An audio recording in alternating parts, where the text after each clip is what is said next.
Hey, welcome back. It's Jason Walter here. This video is a follow-up from my video that I posted yesterday. I'm making this video to provide some additional details and also to clear up some confusion regarding this new announcement that the eviction moratorium was extended. However, as I mentioned yesterday, this brand new announcement that the eviction moratorium was extended is not related to the CDC's eviction moratorium. There are also certain restrictions that apply to this brand new eviction moratorium extension, so in today's video, I'm going to be providing all the details with you. So if you get any value out of this video, then please hit the like button. I greatly appreciate that. To give you a brief background, the foreclosure-related eviction moratorium was announced on March 18th, 2020. This only applied to single-family mortgages only. And that was part of the CARES Act that was passed in March of last year. I actually did some research for you guys and I found the actual text of the CARES Act, and here's what it said. A servicer of a federally backed mortgage may not initiate a foreclosure for 60 days beginning on March 18th, 2020 unless the property is abandoned or vacant.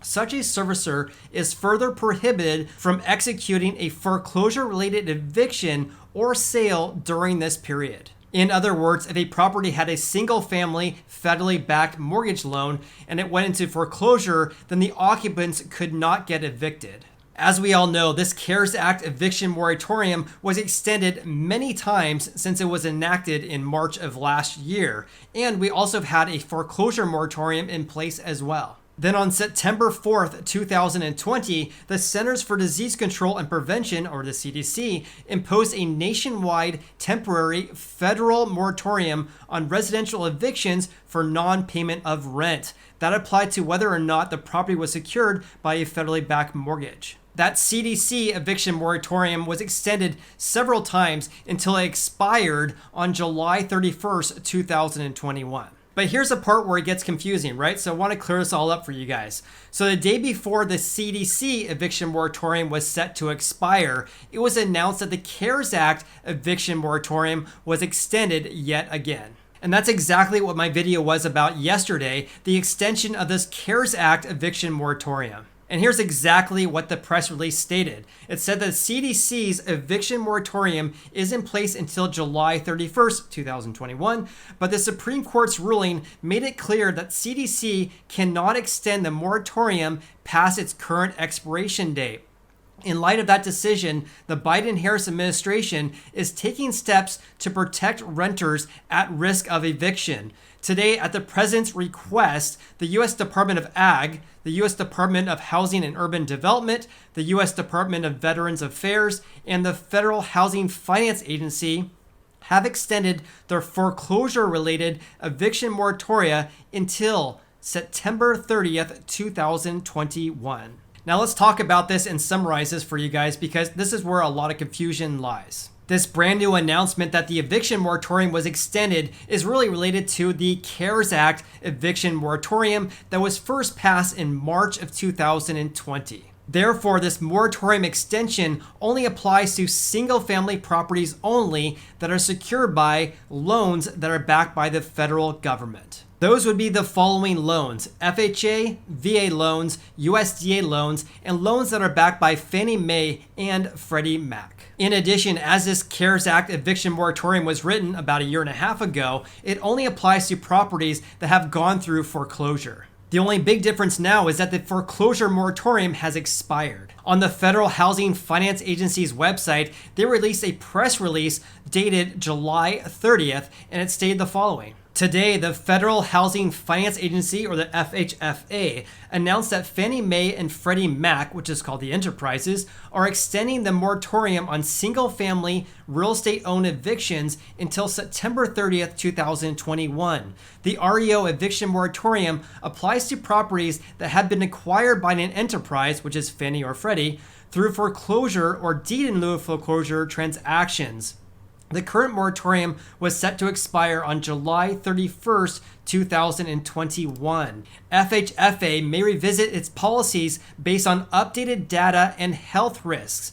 Homeowners and renters can visit consumerfinance.gov/housing for up-to-date information on their relief options, protections, and key deadlines. I should mention that at the time of this video, I have not seen any updates on that website, but I'll definitely keep you posted. I also noticed that the U.S. Department of Housing and Urban Development, or HUD, also released a press release on the same day as well, and it stated the following. This extension will provide continued protection for households living in federally insured single-family properties. FHA's eviction moratorium extension will avoid displacement of foreclosed borrowers and other occupants who need more time to assess suitable housing options after foreclosure. All right, so let me briefly summarize this because that's a lot of information I went over today, and I want to make sure that everyone is very clear. The CDC eviction moratorium expired on July 31st. In addition, the National Foreclosure Moratorium also expired on July 31st of this year. However, with this new announcement that the CARES Act eviction moratorium was extended, if a single-family house goes into foreclosure and that home had a loan that was backed by the federal government, then that lender cannot evict the occupants of that house until at least September 30th, 2021.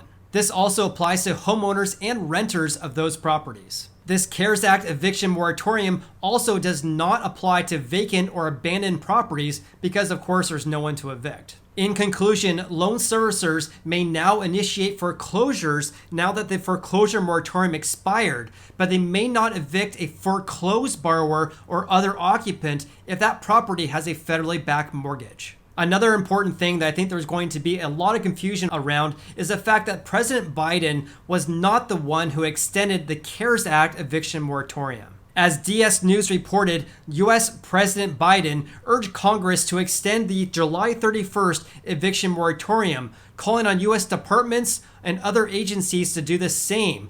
The Biden administration is unable to enact an extension on its own due to a recent Supreme Court ruling dictating that new legislation would be necessary for the CDC to extend its federal moratorium past the July 31st deadline. Instead, President Biden requested that those government agencies extend the foreclosure-related eviction moratoriums, and they did. All right, so what are the ramifications of all of this? So number one, evictions and foreclosure proceedings can start. In addition, the CARES Act eviction moratorium that was extended until September 30th only protects occupants of houses in which that house has been foreclosed on. If the house has not been foreclosed on, then the landlord can start the eviction process, but check with your local city and state because certain restrictions may apply. If you are a homeowner with a federally backed mortgage and you're facing foreclosure, then you may want to look into selling your house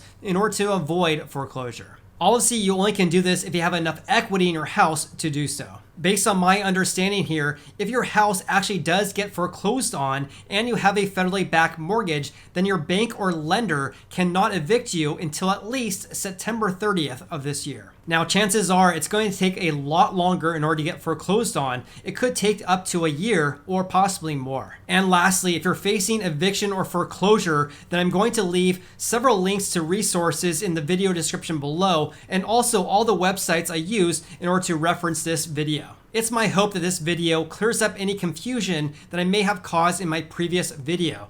My apologies if I did create any confusion regarding that. And please leave me a comment below if you have any additional questions. I'd be happy to answer them. And if you got any value out of this video whatsoever, then please hit the like button. I greatly appreciate that. And also consider subscribing as well. I post frequent housing market updates so you can make a more informed decision about whether to buy or sell a house. Also, you can follow me on Instagram. I'm Sacramento Realtor. Hope you have an awesome day. Look forward to seeing you on the next video.